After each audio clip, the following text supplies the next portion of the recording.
everyone, welcome back to SwitchUp and to our all patched up episode. And I think this series is going to become even more interesting when the Switch 2 releases, and they've now all but confirmed that you will be getting patches for existing games. I think it was GVG in a video spotted some text at the bottom of the screen that basically said Switch 2 versions when it was talking about currently available titles. Whether that means that we'll be paying for that upgrade or it's a free download, which I think it should be, or whether it's up to developers, it does mean that you're going to get Switch 2 versions of your current games. So I'm definitely looking forward to all patched up 2, or whatever we're going to call it, that makes those comparisons. But I think there's something for everyone today. Alright, what games have been all patched up? Well, my name's Mark Walker. Welcome back to SwitchUp. Now let's find out.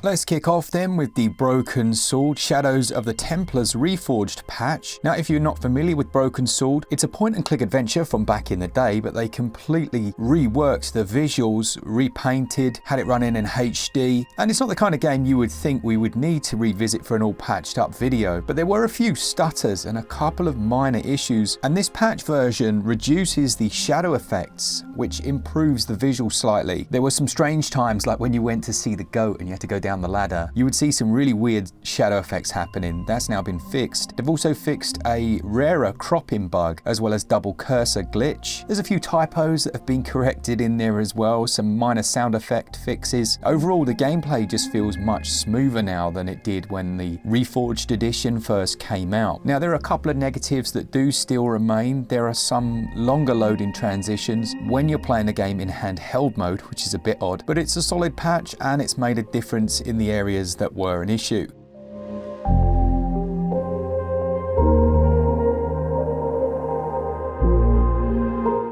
Mortal Kombat 1 doesn't need any introduction. We are 28 patches deep. Say what you will about Warner Brothers, they haven't given up on this one, and that is nice to see. Now, having said that, there are a few things that have annoyed me about going back to revisit this one. Firstly, I didn't realize the game did not support cloud saving on Nintendo Switch, meaning that on my new Switch, as I've gone to update it and see how things run, I've lost all of my progress. I'm sure there are ways around it, but it's a bit strange. Now, patch 1.28.0, which released on March 21st, performance is around what we had before. Now, the game does target 60 frames per second. There are compromises on Switch, but they're not actually as bad as they were at launch. At launch, the visuals were just soup, basically, with a Mortal Kombat skin on it. Now, there's more parity between the versions, but clearly still things like aliasing exist. There are still stutters and drops, but I would say it's more than playable. Textures have been improved in the Great Hall. Certain skins like Quan Chi, Scorpion and Reptile are better than they were, and the ping has actually been massively improved for online play since the game first came out. You'll still see big things like the loading times for just selecting characters is one of the things I think we'll see massively improved when the game is invariably patched to run on Switch 2. For whatever reason, it's just been impossible for them to make that the way it should be, and selecting just 2 characters for versus play takes far too long. This patch also added in the T1000, a Madame Bo cameo, a couple of new skins, so 28 patches in, definitely playable, but still definitely the Switch version.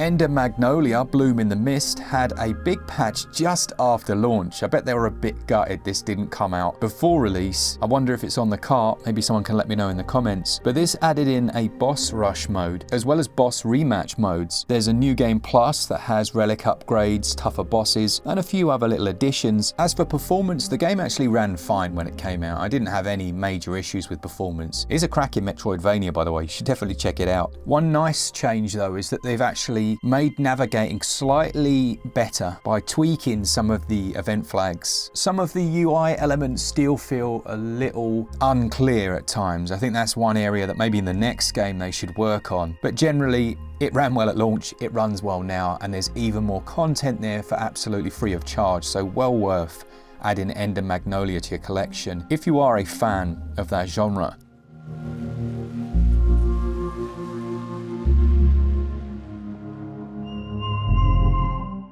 Core Keeper has had its Bags and Blasts update, another completely free addition to what is an excellent game that's, in my opinion, underappreciated on Switch. Glen and I played a huge chunk of this one in co-op, which is weird because you keep all of your gear. He was the host of the game. You keep everything that you got from that, that game, but I don't have the option to play within the world that we were playing within, which is a bit annoying. But upon starting a new game, I have got all of my stuff, so at least there's that. Performance at launch was good.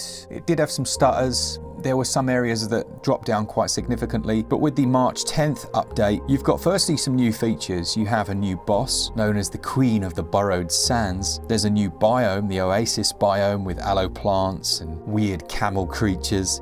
The explosive skill tree and bomb types, hence the name of the update. There's 25 new items, different like armor pieces and stuff. And yeah, those explosive make a big difference to the gameplay. Really a nice addition to it. Performance-wise, you're still gonna get some lag. Now, I have revisited it, looked, especially in the opening area I spawned in, there were some real drops there. But overall, I think it is smoother than when I first played the game. So that's nice to see. Specifically, lighting and shadow doesn't seem to affect performance as badly as it did before. Still, you can make it drop, but it is nice to see them keep working on it. And if you've passed Core Keeper for whatever reason, do go check out our dedicated video. Great game.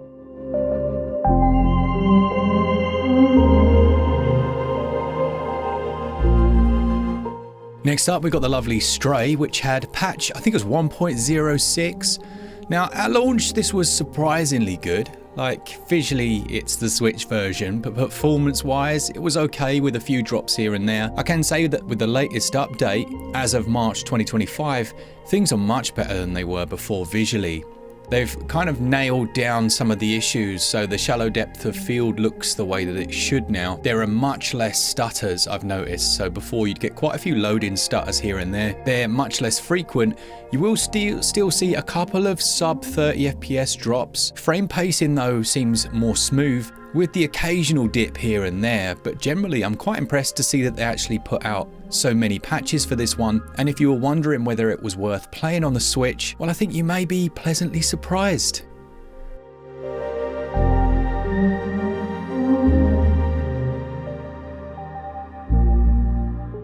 Then we've got a big one. It's another Crab's Treasure. On December the 3rd of 24, we had the patch 1.0.103.9. They reckon they should just call patches like 1, 2, 3, 4, 5. Like you have version 1, and you just work your way up from there. I think everyone would find that a bit more easy to understand. But this patch had some significant impact on the game, as we're going to discuss. Now, although the initial release was okay, handheld performance was essentially broken, making anyone who plays predominantly in handheld very upset. The performance there was just a joke. The developer stated that he has reworked every single area of the game. Now, sometimes this means big calls to things like geometry, but you will see a massive frames per second boost, particularly when you're playing in handheld mode. Handheld now feels really nice compared to how it was before. Now, as I say, to achieve this, you've got reduced geometry, shaders and fog, but I'll take it. I'll take performance over visual quality any day of the week. There's also a huge list of bug fixes that he's done. Some of the crashes are no longer present. UI bugs have been fixed. Some of the shell glitches, because there's obviously a variety of different shells that you can equip to your character. They give you special powers and things.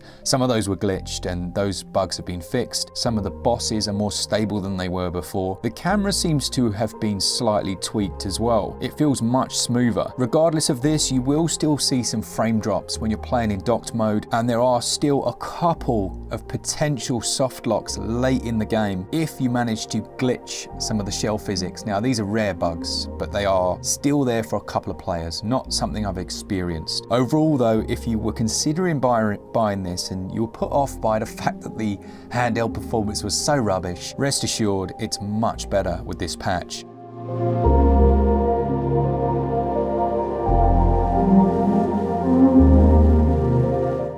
Someone commented to me a few months back now that World War Z had had a massive patch that introduced gyroscope aiming. Now my ears, they perked up when I heard that. I am a man that enjoys gyro in games, especially games that are third or first person shooters. But that's not all that's been added to the game, so let's discuss.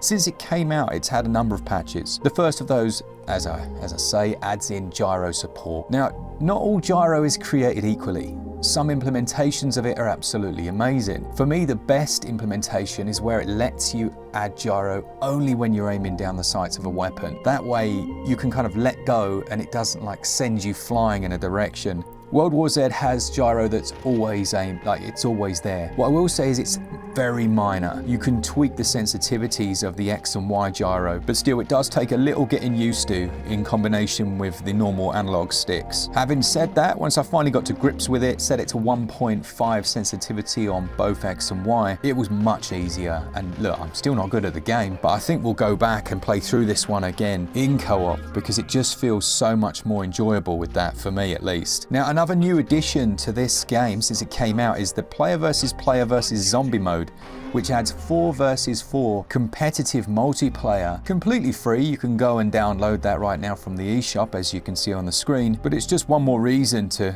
go back to it, and I'm surprised by how much work has been done to the game since it came out. Now, as I say, it's been a while since I revisited these, so a lot of these additions aren't new, and actually it may have been a couple of years since this has had any new performance updates.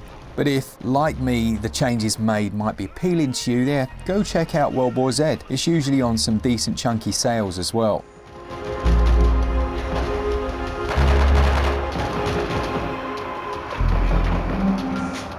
Warframe is perhaps one of the most patched up games ever on the Nintendo Switch. The current version, which I think is maybe like 38 patches deep, came out in March of 25, and it's the Tech Rot Encore update as well as hotfixes. When Warframe first came out, I was very impressed. Like, the fact that the Switch could run a game that looked like that was just, it blew my mind. There's like thousands of things that have changed. But in this latest one, you've got 4 new proto-frames. They introduce the Technocycle Coda, which is like an infested version of Cuva Lich. Quite a few crashes were fixed, especially when you enter and exit certain missions. So overall, the stability, as Nintendo would like to say, has improved. Performance is about the same. It's alright, and it does have gyro controls as well. It's had those since launch. There is a mission called the New War, and that can freeze from time to time, which is an issue that they need to patch up. Loading times are certainly slower than they are on other platforms, but getting into games, co-op and things like that are still very well implemented, and Warframe deserves attention. It's a bit like No Man's Sky in that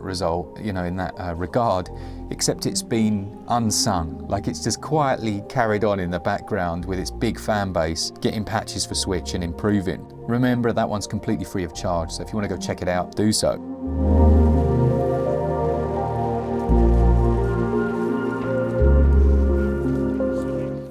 Metal Slug Tactics. I loved this game, really enjoyed it. It's now up to version 1.0.4 as of January, and my biggest gripe with the original release is the performance. So the performance at launch in certain stages, particularly boss fights, was diabolical. And I don't use diabolical lightly, like the performance just tanked. Now first, the positives. They've rebalanced many of the characters. Trevor, Flo, Braun, they've seen rebalancing. They're better to play as. One isn't stupidly overpowered anymore. The UI now previews special action upgrades. One of the biggest fixes is that the pathing bugs and the idle animations have been fixed. Generally, quality of life changes not massive to gameplay, other than that pathfinding. But sadly, frames per second performance is about the same as far as I can see. Now, annoyingly, I couldn't run a boss to show the changes, but just by looking at a normal stage, I can see the fluctuations in frame rate are exactly as they were before, so I don't think performance has been improved. From a few searches online though, boss fights are the same as they were before and can still crash, so there is hopefully another patch in the works, but some improvements overall.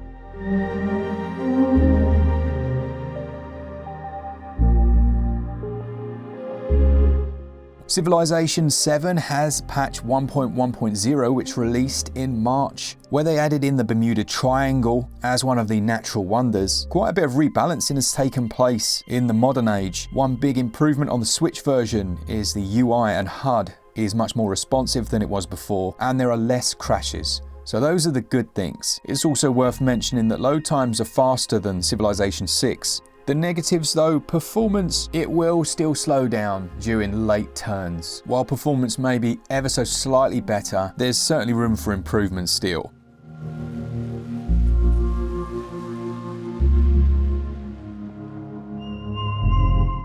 Finally then, we've got Roller Coaster Tycoon Classic. Loads of you were mentioning that this had a big update. The patch 1.0.5 came out January the 27th. That included touchscreen support, something that was so strange to be missing, but there are quite a few things to talk about there. So let's jump straight into it. They've added in touchscreen controls for menu navigation, placing pathways and constructing roller coasters, which, you know, it sounds great. And I'd heard about touchscreen. I was thinking, I'm going to pick this up, I'm going to be swiping around to navigate. It's really weird because unlike the iOS version, you can't swipe around to navigate. You have to use the joystick to navigate still, which just makes no sense at all. I've looked through the menus, maybe I'm missing it, but I can't see it anywhere. So it means constantly using your thumb on the joystick and then going back to touchscreen. To me, that just makes no sense at all. It is better having the touchscreen options because you can just quickly touch where you want. And there are other improvements as well to the old controls. You can now adjust the cursor speed, which makes a big difference. It was way too slow. I think they've tweaked the visuals ever so slightly as well, although there are still some drops in performance, which should not be the case for a game of this age. Most of the time it is 60 frames per second though, so that's good. I think they've also expanded the tutorials slightly because there were some things that you could do that weren't even in like the tutorials or the control menus. There were just like these hidden controls you could do. So that's now been fixed. I still think there's quite a subset of players that would love to be able to just use a mouse, to be honest. And the Switch does support a mouse, like you can plug in a USB mouse. If the game supports it, I believe, you know, it would work, but it does feel much better having some touchscreen support. You can bring up a mini map that then allows you to swipe around, so you can move the camera that way, but it just feels a bit clunky. If you've already picked up the game and you just couldn't play it because of the way the controls were, give these new ones a shot. And to Atari, please add in swipe to move. Like I kept doing 2-finger gestures to try and move the camera. Literally, that would be the fix. A 2-finger gesture to move the camera.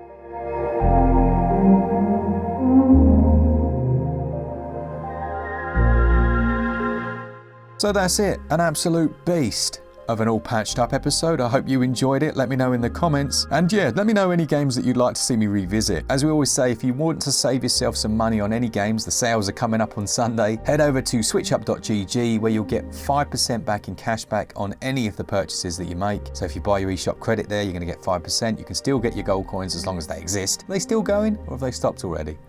Not sure. All right, thank you to our Patreons, our members, all of you that enjoy the content. And as always, for all things Switch, all the time, keep it Switch up. Cheers, guys. See ya!